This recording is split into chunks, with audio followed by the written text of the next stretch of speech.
Na continuação do nosso estudo de energia eletrostática, nós vamos ver o tratamento para distribuições contínuas. Nós tínhamos parado na expressão para a energia eletrostática de uma coleção discreta de cargas, que foi definida então como a energia para reunir a configuração nas suas posições pré-definidas. E isso foi escrito como 1/2 do somatório em I de QI V de RI.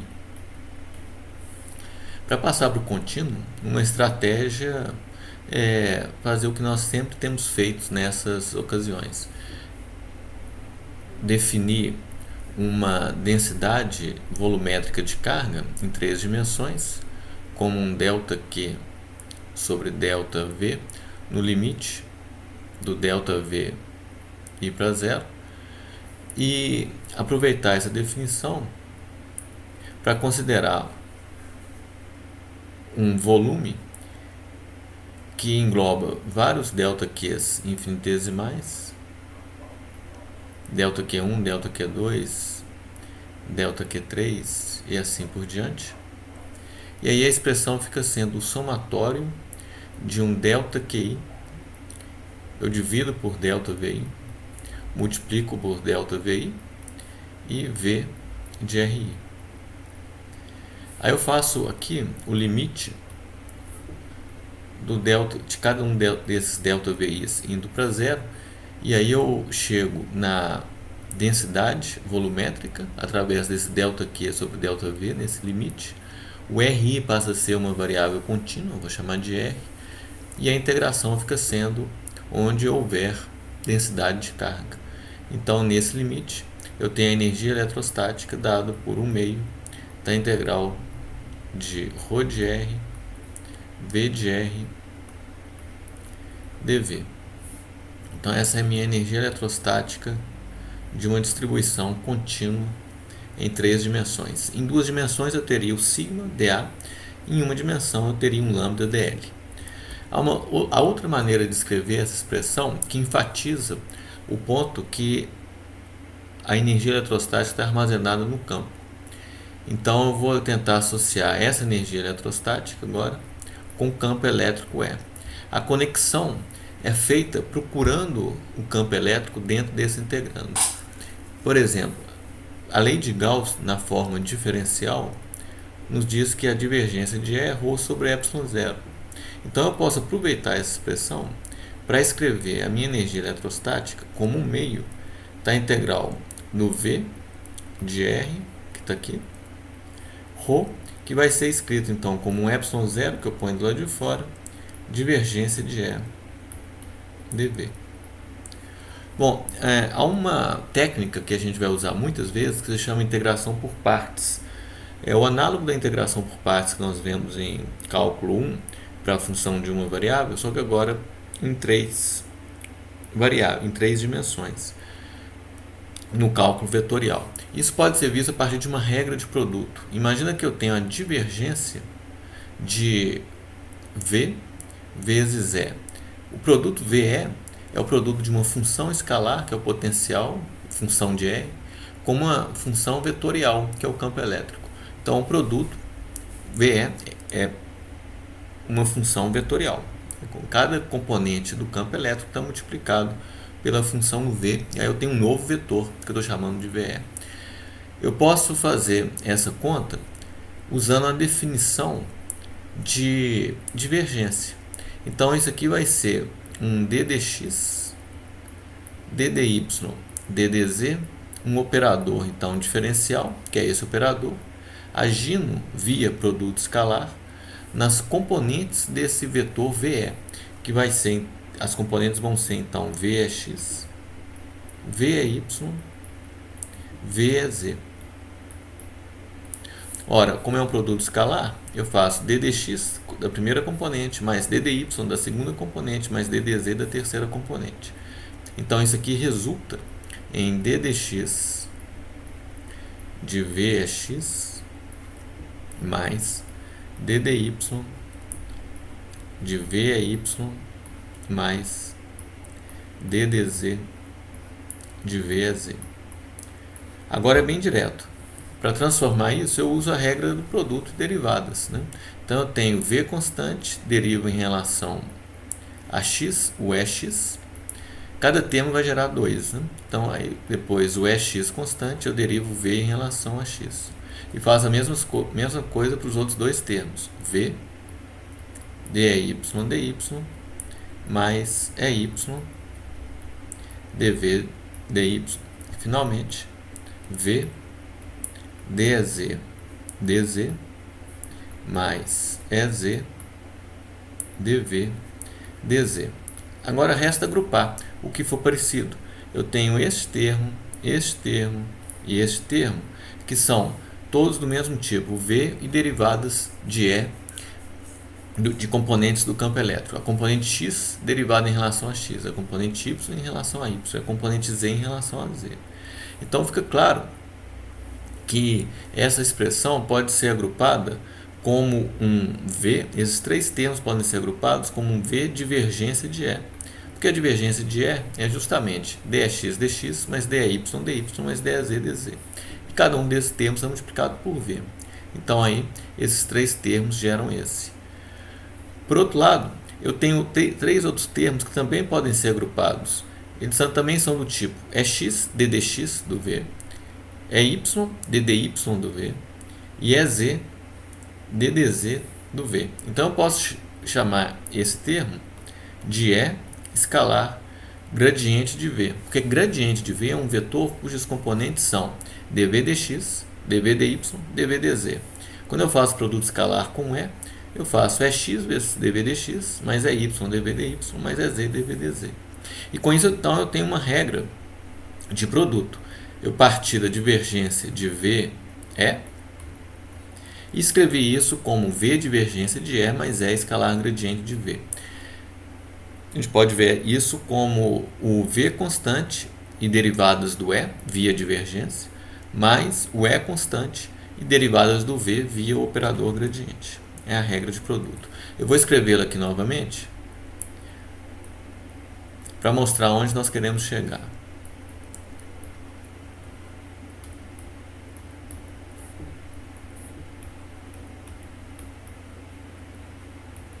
Bom, essa era a identidade que nós acabamos de provar. Agora eu integro dos dois lados no volume.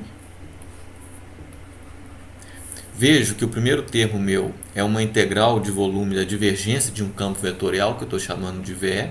Então, o teorema da divergência me permite escrever isso como uma integral na superfície fechada de VE escalar n ds. Tá, então, eu posso rearranjar essa minha identidade escrevendo assim. Vou isolar o termo V divergência de E, dv. Escrevo, então, como a integral de superfície de V escalar n ds menos, passando esse termo para o outro lado, que é a integral no volume de E escalar gradiente de V no volume. Bom, isso aqui eu chamo de integração por partes. Por que eu chamo de integração por partes? Por analogia com o que eu tinha em uma dimensão. Lá eu tinha o dv integrado entre A e B era igual a uv avaliado nos limites AB menos a integral de A a B de V du.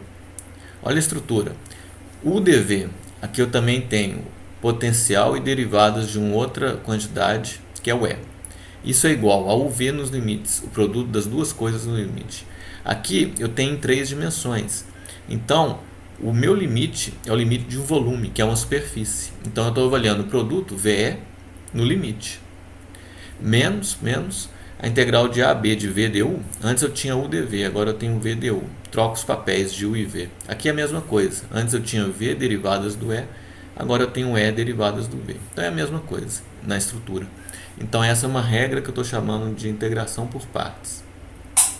Bom, voltando ao nosso problema, nós tínhamos exatamente a energia eletrostática escrita como 1/2 da epsilon 0 sobre 2, na verdade, V, divergência de E dV. Agora eu posso escrever isto como ε0 sobre 2, integral na superfície de V é escalar n ds, menos ε0 sobre 2, integral de E escalar gradiente de V dV. Ou ainda, eu posso escrever então que a minha energia eletrostática é ε0 sobre 2, esse lado direito, né? A integral da superfície. E esse termo, agora eu posso lembrar que é menos gradiente de V, para escrever o menos gradiente de V como outro campo elétrico. Então eu tenho E escalar E, portanto eu tenho mais ε0 sobre 2, a integral de módulo de E ao quadrado dV. Essa é uma expressão para a energia eletrostática. Eu já estou no meu caminho de introduzir o campo elétrico nela, que era o nosso objetivo desde o início. Mas há algumas coisas que a gente pode fazer aqui ainda. Primeiro, notem o seguinte. A integral que eu tinha inicialmente, 1/2 da integral de ρ V dV, era a energia eletrostática de uma distribuição de carga ρ. Então, qual que é o limite, qual que é a região de integração? Fica óbvio que a região de integração é onde eu tenho densidade de carga. Então, eu integro no meu objeto. Porém, se eu integro além do objeto, por exemplo, uma esfera de raio R que engloba o objeto, mas que vai bem além do objeto, nada muda no resultado da minha integral, porque fora do objeto o ρ é zero. Então eu estou somando zero quando eu aumento o limite de integração. Então é legítimo eu sair aumentando o limite de integração, porque eu não vou mudar o resultado da integral. Isso também acontece na nossa expressão de cima. O que acontece é que se eu aumento a superfície de integração, olha o que acontece. Eu sei que o V cai com 1 sobre R. O campo elétrico cai com 1 sobre R2. A superfície S aumenta com R2. Então, a integral de superfície está caindo com 1 sobre R, porque eu tenho R2 sobre R3. Então, aumentando muito o limite de integração, a superfície indo cada vez mais para longe, a contribuição da integral de superfície é cada vez menor. Porém, não muda a energia, porque a contribuição da integral de volume de E2 é cada vez maior, uma vez que eu estou somando quantidades positivas cada vez que eu aumento a minha região. Porque nessa expressão, à medida que eu expando a região de integração, a primeira integral perde importância e a segunda aumenta, de forma que a soma permanece a mesma.